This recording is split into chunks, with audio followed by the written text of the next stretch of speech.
ಅಹೋರಾತ್ರ ನಮಸ್ಕಾರ. ನಾನು ಈ ಮರದ ವಿಡಿಯೋನ ಕಳಿಸಿದ ಉದ್ದೇಶ ಏನಂದರೆ, ದಕ್ಷಿಣ ಕನ್ನಡ ಜಿಲ್ಲೆಯಲ್ಲಿ ನಾಳೆ ಬರುವ ಅಮಾವಾಸ್ಯೆಗೆ, ಅಂದರೆ ಇಲ್ಲಿ ದಕ್ಷಿಣ ಕನ್ನಡ ಜಿಲ್ಲೆಯಲ್ಲಿ ಆಟಿ ಅಮಾವಾಸ್ಯೆ ಎಂದು ಕರೀತಾರೆ. ಆ ಆಟಿ ಅಮಾವಾಸ್ಯೆಗೆ ಈ ಮರದ ಸಿಪ್ಪೆಯನ್ನು ತೆಗೆದು ಒಳಗಿರುವಂಥ ತೊಗಟೆಯನ್ನು ಒಂದು ಕಷಾಯ ರೂಪದಲ್ಲಿ ಮಾಡ್ತಾರೆ. ಅದಕ್ಕೆ ಬೆಲ್ಲ, ಒಳ್ಳೆ ಮೆಣಸು, ಏಲಕ್ಕಿ, ಲವಂಗ ಎಲ್ಲ ಮಿಕ್ಸ್ ಮಾಡಿ ಒಂದು ಕಷಾಯ ರೂಪದಲ್ಲಿ ಕುಡಿತಾರೆ. ಅದನ್ನು ಕುಡಿದ್ರೆ ನಮಗೆ ಯಾವುದೇ ಕಾಯಿಲೆಗಳು ಬರೋದಿಲ್ಲ ಎಂದು ಹೇಳಿಕೊಂಡು ಹಿಂದಿನ ಕಾಲದಲ್ಲಿ ಹೇಳಿಕೊಂಡು ಬಂದಿದ್ದಾರೆ. ಕಷಾಯ ಕುಡಿಯೋದ್ರಲ್ಲಿ ಏನು ಉದ್ದೇಶ ಇಲ್ಲ ಅವರ ಹತ್ರ. ಆದರೆ ಆ ಮರದ ಸಿಪ್ಪೆಯನ್ನು ತೆಗೆದು ಕಷಾಯ ಮಾಡಿ ಕುಡಿದ್ರೆ ಏನು ತೊಂದರೆ ಇಲ್ಲ. ಆದರೆ ಮರದ ಸಿಪ್ಪೆಯನ್ನು ತೆಗಿತಾರಲ್ಲ, ಆ ಮರಕ್ಕೆ ತುಂಬ ನೋವಾಗುತ್ತೆ ಅನ್ನೋ ಒಂದು ಉದ್ದೇಶ ನಮ್ಮದಿದೆ. ದಯವಿಟ್ಟು ನೀವು ಇದರ ಬಗ್ಗೆ ಏನು ಅಂತೇಳಿ ಒಂದು ಉತ್ತರಿಸಿ ಅಹೋರಾತ್ರ. ಧನ್ಯವಾದ. ಅಹೋರಾತ್ರ. ನೋಡ, ಚಿಕ್ಕ ಉತ್ತರದಲ್ಲಿ ಸರಿದೂಗುವ ಪ್ರಶ್ನೆ ಅಲ್ಲ ಇದು, ದೊಡ್ಡ ಉತ್ತರ ಬೇಕಿದು. ನಿನ್ನ ಪ್ರಶ್ನೆಯಲ್ಲಿ ಎಷ್ಟು ಉತ್ತರಗಳು ಅಡಗಿದೆ ಕತ್ತೆ. ಹಿಂಗೆ ಕೇಳ್ಬೇಡ, ಇದೆ ಲಾಸ್ಟ್ ನಿನಗೆ. ಎಷ್ಟು ಚಂದ ಇದೆ ಈ ವಿಚಾರ, ಅದಕ್ಕೋಸ್ಕರ ಹೇಳಬೇಕು ಅನ್ನಿಸ್ತು.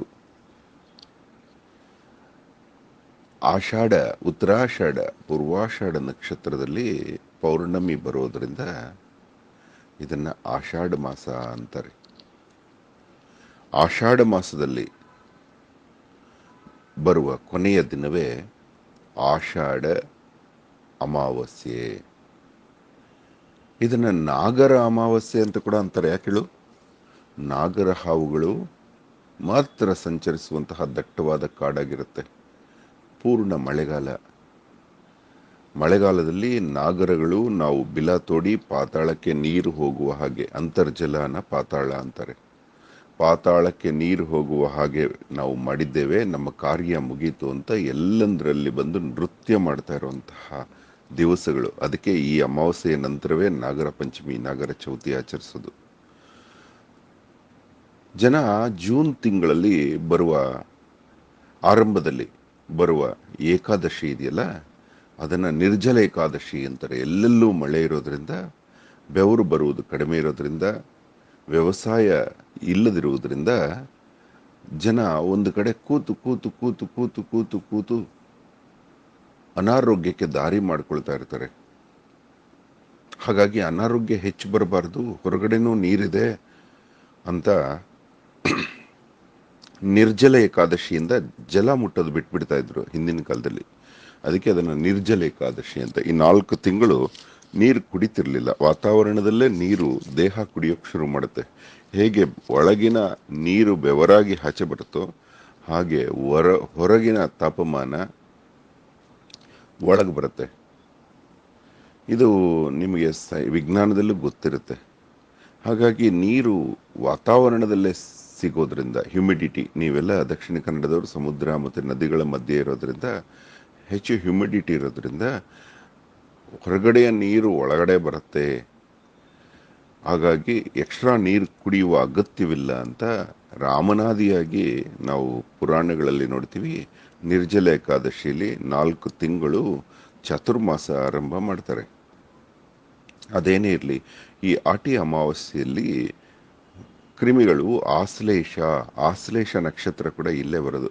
ಆಶ್ಲೇಷ ಅಂದರೆ ಹುಳ ಹುಪ್ಪಟೆಗಳ ಕಾಲ. ಅದು ಭೂಮಿನ ಸ್ವಚ್ಛಗೊಳಿಸ್ತಾ ಇರುತ್ತೆ. ಹೇಗೆ ಕೆಲಸದವರು ತಾವು ಕೋಣೆಗಳನ್ನು ಸ್ವಚ್ಛ ಮಾಡುವಾಗ ನಮ್ಮನ್ನೆಲ್ಲ ಆಚೆ ಕಳಿಸ್ತಾರೋ, 1 ನಿಮಿಷ ಆಚೆರಿ ನಾವು ಕಸ ಗುಡಿಸ್ಬೇಕು, ಕ್ಲೀನ್ ಮಾಡಬೇಕು ಅಂತ ಅವ್ರವ್ರ ಕೆಲಸ ಆಫೀಸುಗಳಲ್ಲೆಲ್ಲ ಮಾಡ್ತಾರೋ, 1 ನಿಮಿಷ ಈ ಕಡೆ ಬನ್ನಿ ನೆಲ ಸಾರಿಸ್ಬೇಕು. ಹಾಗೆ ಕ್ರಿಮಿಕೀಟಗಳು, ಹಾವುಗಳು ಎಲ್ಲ ಭೂಮಿಯನ್ನು ಸ್ವಚ್ಛಗೊಳಿಸುವಂತಹ ಮಾಸಗಳಿವು.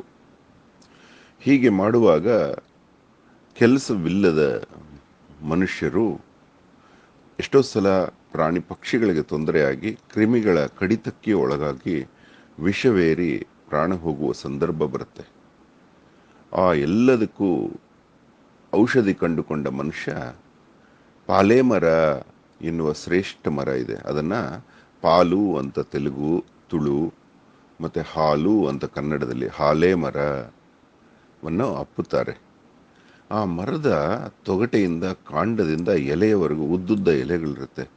ಎಲ್ಲದರಲ್ಲೂ ಔಷಧೀಯ ಗುಣಗಳಿದೆ. ದೇವತಾ ಮರ ಅಂತ. ಆ ಮರನ ಅಪ್ಪಿ ಮುದ್ದಾಡಿ ಆ ಮರಕ್ಕೆ ಪೂಜೆ ಮಾಡಿ ಅದರ ತೊಗಟೆಯ ಒಂದು ಅವರವರ ಬೆರಳಿನ ಉದ್ದದಷ್ಟು ತೆಗೆದುಕೊಂಡು ಬರ್ತಾರೆ. ಅದು ತೊಗಟೆ ಬಿಟ್ಕೊಳ್ತಾ ಇರುತ್ತೆ ಯೂಶ್ವಲಿ. ನೀನು ನೋಡಿದ್ಯಲ್ಲ ಆ ಮರ ತೋರಿಸ್ತಾ ಇದೆಯಲ್ಲ, ಮೇಲ್ಗಡೆ ತೊಗಟೆ ನೋಡು ನೈಸ್ ಆಗಿದೆ, ಕೆಳಗಡೆ ಗಂಟು ಗಂಟು ಗಂಟು ಗಂಟು ಅಂತ ಇದೆ. ಯಾಕೆ ಅಂದರೆ ಇದೇ ರೀತಿ ಹತ್ತಿರದಲ್ಲಿರೋರೆಲ್ಲ ತೊಗಟೆ ಕಿತ್ತು ಕಿತ್ತು ಕಿತ್ತು ಕಿತ್ತು ಹಂಗಾಗಿದೆ. ಇದು ಸಹಜೀವನ. ಮರಕ್ಕೂ ವರ್ಷವೆಲ್ಲ ಕಾಪಾಡ್ತಾರೆ. ಓ ಪಾಲೆ ಮರ ಇದೇ ಕಣೋ ಆಷಾಢದ ಮರ, ಇದೇ ಕಣೋ ನಾಗರ ಅಮಾವಾಸ್ಯೆ ಮರ, ಇದೇ ಕಣೋ ಆಟಿ ಅಮಾವಾಸ್ಯೆ ಮರ. ಆಟಿ ಅಂದರೆ ಆಷಾಢ ತಿಂಗಳ ಅಮಾವಾಸ್ಯೆ ಅನ್ನೋದನ್ನು ಶಾರ್ಟ್ ಮಾಡ್ಕೊಂಡಿದ್ದೀರಿ ನೀವೆಲ್ಲ. ಆಷಾಢ ತಿಂಗಳ ಅಮಾವಾಸ್ಯೆ, ಆಟಿ ಅಮಾವಾಸ್ಯೆ, ಇನ್ನು ಏನೇನೋ ಅರ್ಥಗಳಿದೆ ಅದಕ್ಕೆ. ಇದು ನಾಗರ ಅಮಾವಾಸ್ಯೆ, ಭೀಮನ ಅಮಾವಾಸ್ಯೆ ಅಂತಾರೆ.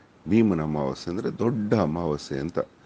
ಭೀಮನ ಅಮಾವಾಸ್ಯೆ ಅಂದರೆ ಈ ಟೈಮಲ್ಲಿ ಎಷ್ಟೇ ಸರ್ಪಗಳು ಹುಳಗಳು ಕಡಿದರೂ ಏನೂ ಆಗದಂತಹ ದೇಹ ಬೆಳೆಸ್ಕೊಂಡ ಹುಡುಗ ಸಿಗಲಿ ಅನ್ನೋ ಒಂದು ದೇವರಲ್ಲಿ ಪ್ರಾರ್ಥನೆ ಮಾಡುವಂತಹ, ಹೆಣ್ಣು ಮಕ್ಕಳು ಪೂಜೆ ಮಾಡುವಂತಹ ಅಮಾವಾಸ್ಯೆ ಅಂತ ಕೂಡ ಕರೀತಾರೆ ಇದನ್ನು.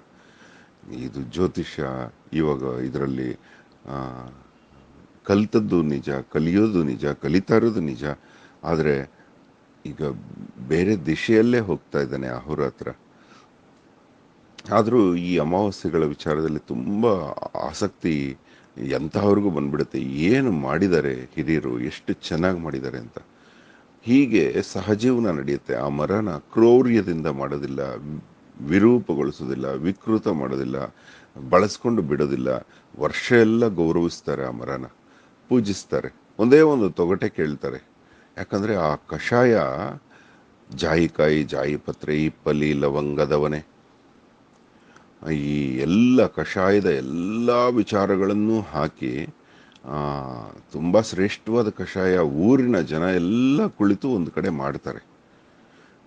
ಒಂದು ಮರದ ಸ್ವಲ್ಪ ಭಾಗ ತೆಗೆದುಕೊಂಡು ಊರಿನ ಜನ ಎಲ್ಲ ದೊಡ್ಡ ಕಷಾಯ ಮಾಡಿ ಎಲ್ಲ ಸೇರಿ ಕುಡಿತಾರೆ. ಆ ಕಷಾಯ ಕುಡಿದ್ರೆ ಕಫ, ಪಿತ್ತ, ವಾತದಲ್ಲಿ ಸಂಬಂಧಿಸಿದಂತೆ ಕಫದ ಕಾಯಿಲೆಗಳು ಹೆಚ್ಚು ಬರುವಂತಹ ಈ ತಿಂಗಳಲ್ಲಿ, ಈ 4 ತಿಂಗಳಲ್ಲಿ ಯಾವ ರೋಗಗಳು ಬರದಂಗೆ ಕಾಪಾಡುತ್ತೆ ಈ ತೊಗಟೆ.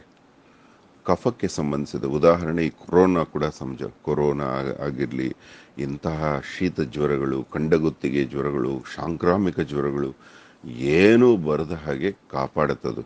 4 ತಿಂಗಳು ಅದೊಂಥರ ವ್ಯಾಕ್ಸಿನೇಷನ್ ಇದ್ದಂಗೆ ಕಾಪಾಡಿಬಿಡುತ್ತೆ. ಹಾಗಾಗಿ ಈ ಮರದ ತೊಗಟೆಯನ್ನು ಬಳಸ್ತಾರೆ.